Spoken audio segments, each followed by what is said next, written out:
네, 지금부터는 7월 넷째 주 증시 살펴보겠습니다.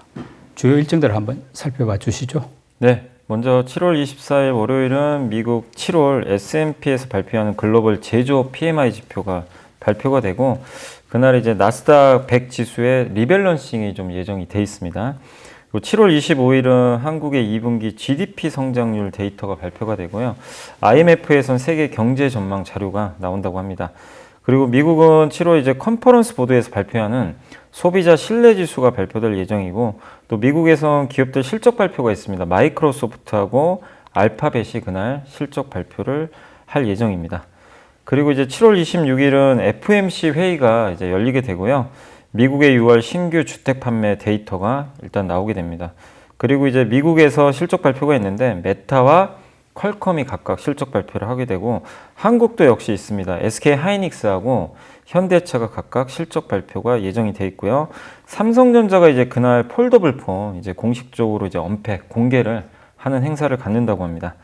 7월 27일은 이제 미국의 2분기 GDP 성장률 데이터가 발표가 되고요. 유럽 중앙은행 ECB에서 통화정책 회의가 열리게 되고, 미국에선 이제 아마존이 실적 발표가 예고가 돼 있고요. 한국에서는 삼성전자의 확정 실적이 발표 예정돼 있고, 기아가 실적 발표를 하게 돼 있습니다. 7월 28일은 미국의 6월 그 PC 개인 소비 지출 물가 지수가 나오게 되고, 같은 날 미국의 6월 개인 소비 지출 데이터가 좀 나오게 되고요. 그리고 이제 BOJ에서 통화정책 회의가 열리게 됩니다. 이번 주에 주목할 증시 변수가 있다면 어떤 것들일까요? 이번 주에 역시 제일 중요한 게 FOMC 회의인데, 여기서 이제 중요한 거는 과연 그거죠. 그 이제 금리 인상 종결 지을 거냐. 네. 요 데이터가, 그러니까 요런 발언이 나올지, 그게 이제 시장에서 가장 좀 주목을 할 것 같고, 그리고 물론 이제 예전보다는 조금 이제 영향력은 떨어지지만 그래도 우리가 물가를 체크 안 할 수는 없잖아요. 그래서 항상 연준이 더 중요하게 생각하는 게 저 개인 소비 지출. PC. 예. 그래서 요게 지금 이미 기존의 CPI는 계속 꺾이고 있기 때문에 요것도 네. 좀 꺾여줄지 보시면 좋겠고, 공교롭게 또 이번 주에는 FOMC만 있는 게 아니라 유럽도 그렇고 일본도 통화정책 회의가 같이 열려요. 그래서 이 유럽과 특히 일본이 지금 요즘에 좀 계속 관심 받는 게 워낙 엔저가 심하니까, 그래서 일본의 정책이 좀 바뀔 수 있을지. 왜냐하면 일본 물가가 지금 3% 계속 넘고 있거든요. 예. 지금도. 그래서 그럼 양적 완화를 좀 줄일 수 있다. 줄일 수도 있고. 예. 그래서 이게 왜냐하면 또 엔화가 강세로 가면 이게 또 수급이 바뀌어 버리거든요. 그래서 이 금요일 날 있는 BOJ도 우리가 좀 계속 정책이 안 바뀌어도 멘트도 굉장히 중요하니까 한번 체크를 해보시면 좋겠고, 그 다음에 이제 이번 주는 역시 제일 중요한 게 기업들의 실적 발표가 다 몰려 있습니다. 주요 기업들 특히 미국에서는 제가 봤을 때 마이크로소프트하고 알파벳, 또 퀄컴 실적을 좀 주목하시면 좋겠고, 퀄컴은 모바일용 칩을 만드는 회사예요. 그래서 이 회사 실적을 보면 이 스마트폰 수요 좀 알 수가 있거든요. 근데 이쪽이 지금 너무 안 좋거든요. 근데 이게 좀 나아지는 발언이 나온다면 좋은데 한번 보시고, 그 다음에 현대차, 기아 역시 좀 피크가 우려 있잖아요. 근데 실적 발표에서 이걸 잠재울지 보시고, 마지막으로 역시 삼성전자 이번에 확정 실적입니다. 근데 IR을 해서 각종 질문에 대한 답을 해줄 것 같아요. 뭐 감산을 더 할지, 또 HBM 같은 경우 하이닉스에 좀 늦은 거 아니냐, 막 이런 우려도 하거든요. 그래서 여기에 대한 것, 또 TSMC가 그 HBM 관련해 가지고 그 엔비디아 칩을 후공정을 지금 도맡아 하잖아요. 근데 삼성도 그거를 하반기에 또 혹시 그 매출이 또 잡힐 수 있는지 여러 이슈들이 좀 있어서 삼성전자의 IR 그 결과도 좀 주목을 하셔야 될 것 같습니다. 이번 FOMC는 뭐 금리 0.25%포인트 올린다 이렇게 시장이 알고 있으니까 뭐 어차피 큰 변수는 아닌 것 같은데, 문제는 이제 파월 의장의 발언은 이지 않습니까? 만약에 좀 매파적인 발언을 한다 이럴 때 시장의 반응은 어떨까요?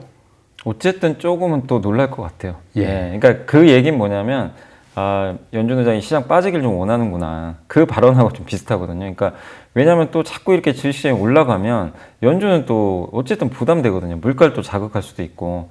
그래서 약간 또 눌러주는 의도적인 발언할 수도 있습니다. 근데 어쨌든 지금 시장 참가자들은 어디에 더 집중하냐면 미국 경기하고, 거기다가 그 지금 요새 AI 있잖아요. 이 AI가 이끄는 뭔가 수요가 나와버린 거예요. 새로운 수요죠, 이게. 기존에 못 봤던 수요가 갑자기 나오는 거잖아요.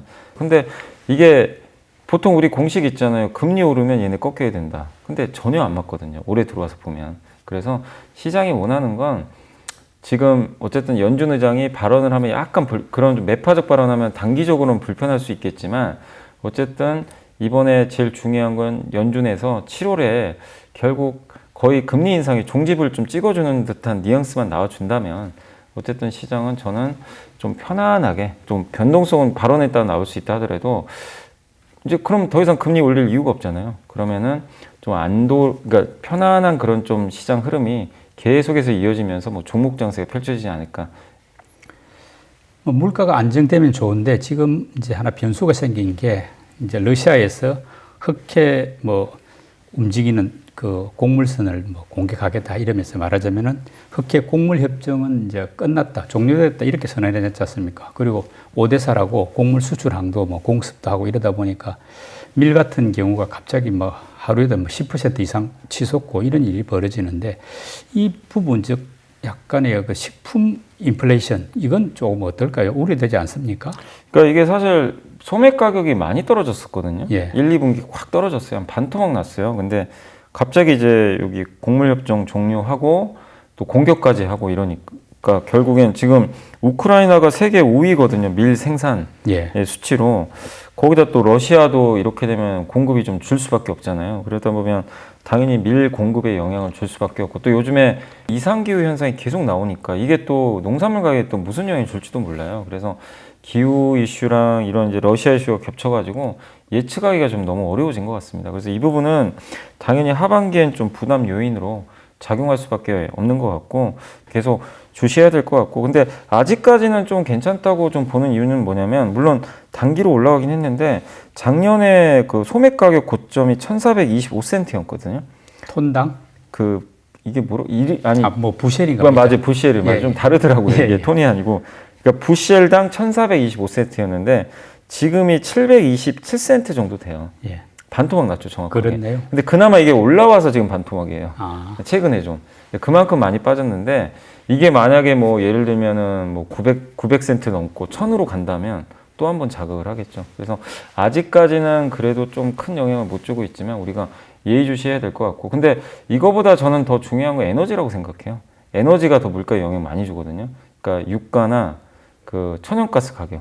근데 다행히 이쪽은 아직은 큰 변화는 없어요. 조금씩 올라오긴 하지만 그래서 유가나 에너지 가격 그 변수가 하반기에 또 어떻게 펼쳐질지 이 부분을 봐야 될 것 같은데 워낙 지금 이 수요가 좀 안 좋잖아요. 중국 수요가 안 좋아서 아직까지 에너지 가격은 크게 걱정할 단계는 아니다.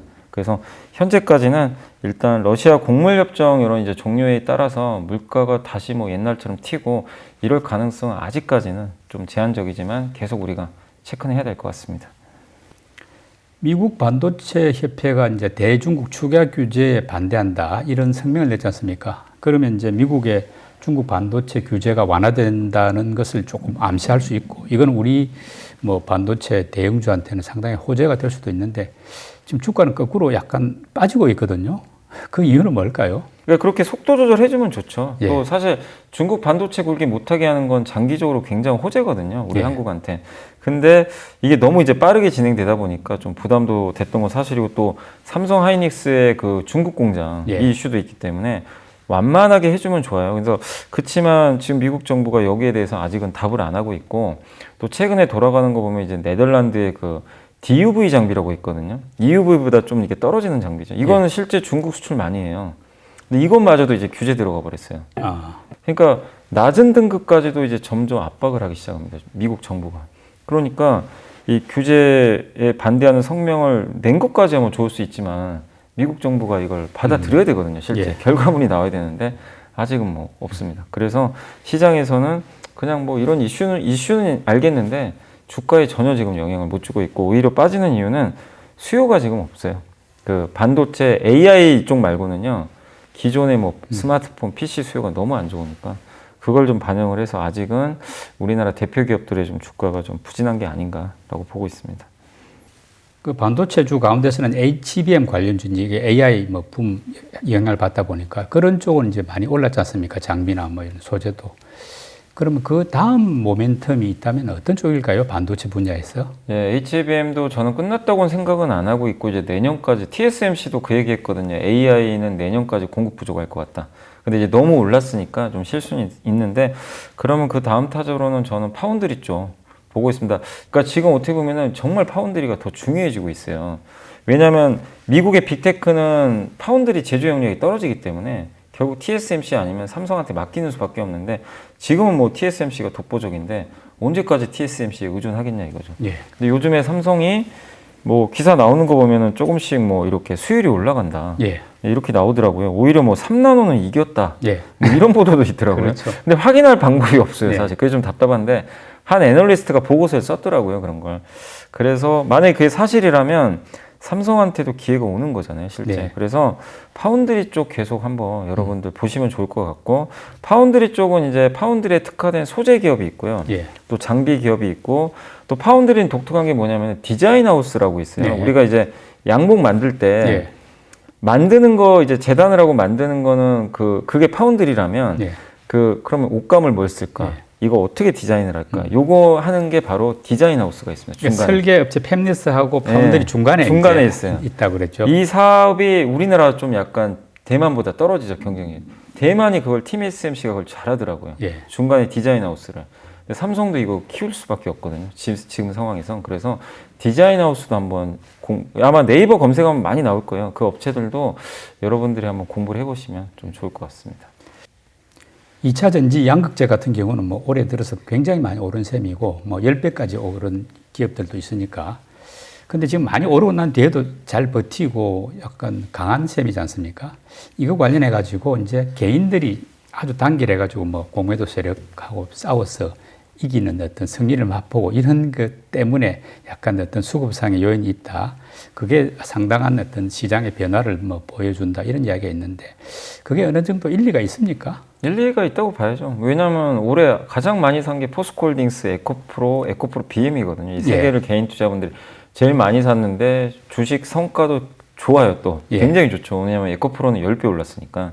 포스코홀딩스도 연초 대비해서 주가가 한 70% 올랐던 것 같아요. 그러니까 다 괜찮아요. 그래서 개인 투자분들의 뭐 단결이란 표현은 좀 그렇지만 어쨌든 매수를 많이 한 기업들이 이렇게 수익률 상위에 있는 거는 진짜 보기 예. 드문 경우예요, 사실은. 그렇죠. 예, 거의 안 보였죠, 사실은. 근데 이렇게 됐다는 것도 굉장히 이제 어떻게 보면 좀 고무적인 성과죠. 개인들이 이긴 거니까. 근데 최근에 이렇게 또 불을 뿜었던 거는 결국엔 외국인의 공매도 결국 환매가 크다고 좀 봐야 될 것 같아요. 왜냐하면 7월 달에 순매수 1위가 외국인이요. 삼성전자 1위거든요. 8,800억인데 2위가 에코프로입니다. 4,387억. 3위가 에코프로 BM이 4,038억. 그러니까 이미 오른 종목을 많이 샀다는 것은 네, 그죠. 판매로 봐야 되겠죠. 판매로 봐야 될 것 같고 포스코 퓨처엠도 929억이에요. 여기도 예. 엄청 올랐잖아요. 근데 공교롭게도 이 개인 투자분들이 7월 들어와서 이 세 개 기업을 또 많이 팔아버렸어요. 아, 그럼 뭐냐면 외국인이 공매도 환매한 걸 개인은 팔아버린 겁니다. 차익 실현하는 거죠. 네, 그래서 7월 2위가 에코프로입니다. 개인 투자분 많이 판 거. 1등이 삼성전자고요. 예. 그 삼성전자 그냥 논외로 하면 2위가 에코프로인데 개인이 얼마 팔았냐면 3,300억. 아, 에코프로 비엠이 그 다음입니다. 3,000억. 포스코 퓨처엠을 665억 실제 팔아버렸어요. 그러니까 개인이 이겼다고 봐야 되는 데이터가 여기 명확하게 나오는 것 같습니다. 지금 보면 반도체, 배터리, 자동차 부품 같은 이런 이제 소부장주가 좀 강한 업종들인데 이런 업종을 뒤에 이을 수 있는 후보가 있다면 어떤 쪽일까요? 이 업종들의 이제 공통점이 뭐냐면 성장이 나오는데 확실히 나오는 거죠. 아. 누구도 의심을 안 하죠. 예. 근데 이 성장이 지금 올해로 끝나는 게 아니라 2, 3년 더 이어진다. 이거에 대한 공감대가 확실하잖아요.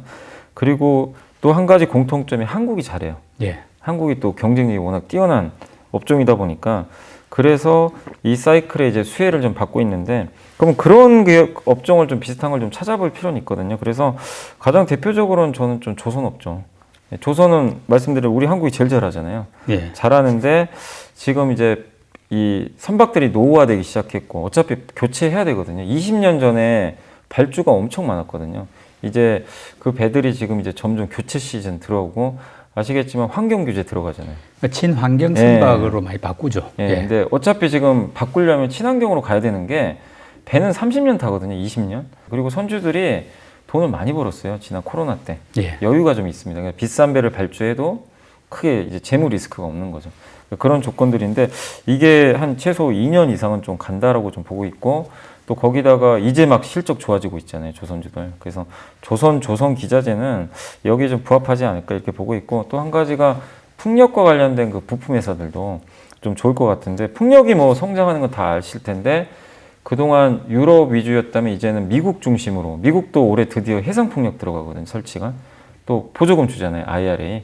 또 우리 한국도 저기 신안하고 울산 쪽에 대규모 그 해상풍력 단지를 건설 계획이 있는 걸로 알고 있어요. 그러니까 한국에서도 성장이 나오고. 근데 우리나라가 또 풍력 부품 또 잘하거든요. 이쪽은. 그래서 2, 3년 정도의 또 성장 사이클 나올 것 같고 또 마지막으로 역시 방산. 네, 방산도 이게 전쟁 끝난다고 그냥 끝날 지금 이슈가 아닌 것 같아요. 방산 거기에 맞물려서 이제 스타링크 같은 위성 인터넷 시대가 열렸잖아요. 여기에 납품하는 우리나라 기업들도 좀 있잖아요. 뭐 위성 인터넷이라든가 또 우리나라는 또 자체적으로 인공위성 만드는. 근데 다 방산과 연결돼 있죠. 그래서 방산 쪽도 저는 구조적으로 우리 한국이 잘하면서 2, 3년 정도 계속 성장하는 스토리가 나올 것 같아서 이런 기업들이 계속해서 뭐 반도체 배터리만큼은 아니더라도 좀 계속 시장을 이끌 수 있는 업종들이 되지 않을까 이렇게 예상을 하고 있습니다. 지금 보면은 이제 뭐 배터리나 반도체 쪽으로 많이 올른 반면에 지수가 상승하는 상황에서도 주가가 좋지 못했던 이른바 소외주도 좀 많지 않습니까?